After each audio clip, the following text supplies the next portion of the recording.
So now we have the kick and the claps in place. We want to add a bass line. Most of the times I'm using just like stab samples as to create a bass line. So it can be short, high, low, mid frequency stab samples, or just 808s, twisted 909 toms, whatever. I selected a few samples already, but let's add them and let's see what works fine and what not. Let me see what I have here. I selected a low mid one here. I think it's this one. Yes. All right. Let's lower the volume a little bit. All right. So I want to add this one. All right, there we go. And I'm just gonna place it somewhere I think it would sound nice. So let's try like this. Very simple.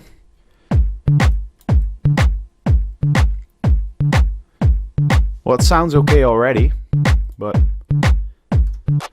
let's leave them there and add another one. Some 808 kind of sample. It's not always an 808 with me, but let's see where it is. Yeah, well, this one's good. All right, let's put it like in between. It's already okay. All right, well, we're missing something here too. So let's add another one, like a small one. Where have it? Is it this one? No, we already use it. Let's see. I think it's this one. Yeah, let's try this one. Okay, so let's copy it as well and just put it somewhere to see how it sounds.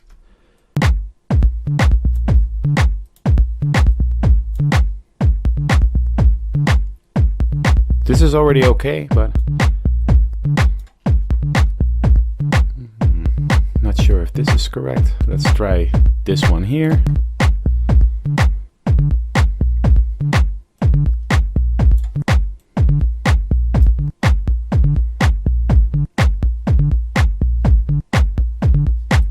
Maybe this one. There. And this.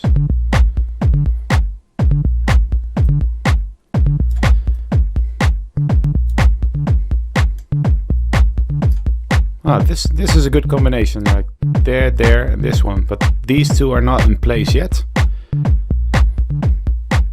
Let's try here.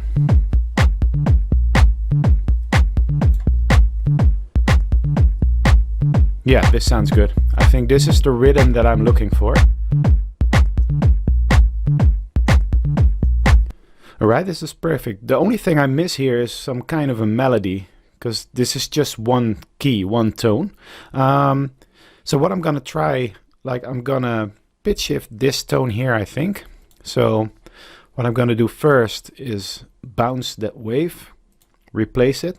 So when I pitch shift this one, it's not pitch shifting this one. It's two different samples right now. So let's go to the audio editor and pitch shift it like -2 tones. That's what I normally do. It's already there on -2 tones. No time correction, of course, because it can affect quality of the sample. So let's pitch shift it. Excuse me. Let's see how it sounds now.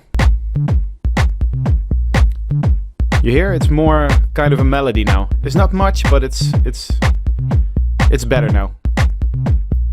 All right. So if you listen closely, you can hear these little clicks, especially these two here, and a little bit less on this one. So let's make a high frequency cut on this one and on this sample here. And I'm not gonna do it here because this has some rawness to it. You know, I like the little bit of high frequency to this, the clicks, because it works as a percussion same time, like a little click in there. So, but let's first mix this one here. So what I'll do is just mute these and only play these.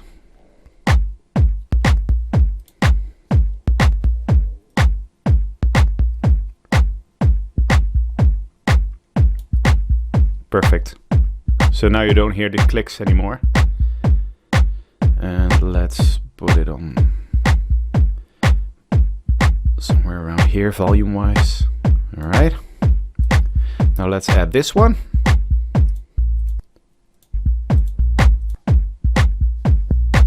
You still hear the click here, you hear? Let's remove it with a high cut as well. Perfect. Now mix the volume.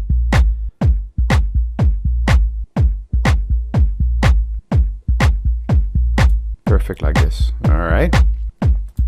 Now let's add this one.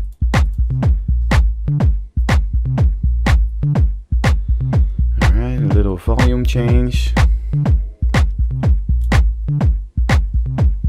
Perfect. All right, now so what I want to do, you know, now it's straight on the grid, but I want to get some shuffle to it, some quantize change here. Let's see how it works. Put a little bit to the right. Same goes for this one to make it jump a little bit more, make it a little bit more groovy.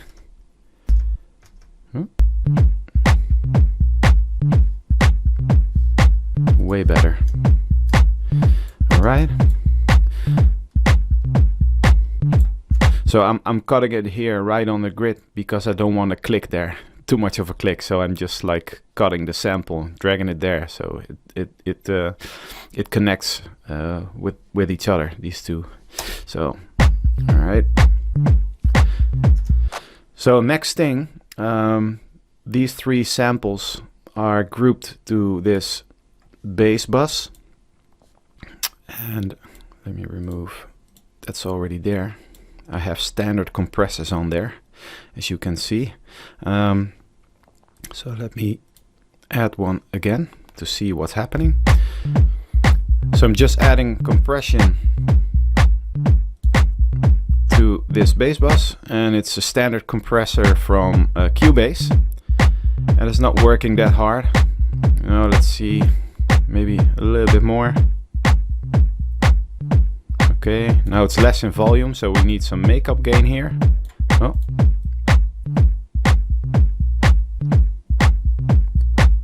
This is perfect, like right there, 7. So the next thing is add another compressor, and again it's the compressor from Cubase itself, but this time as a sidechain compressor. So it's just gonna sidechain on the kick, and that sounds familiar to you, I guess. So let's activate it. All right. And let's, you know, I have sidechain kicks here, but with the bass line I wanna sidechain it on the kick that's running. So here's a sidechain. All right. Let's activate it.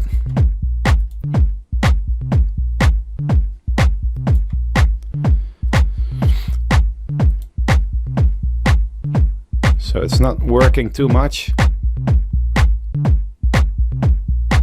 Just a little bit like this. It's perfect. And then it needs some makeup gain again.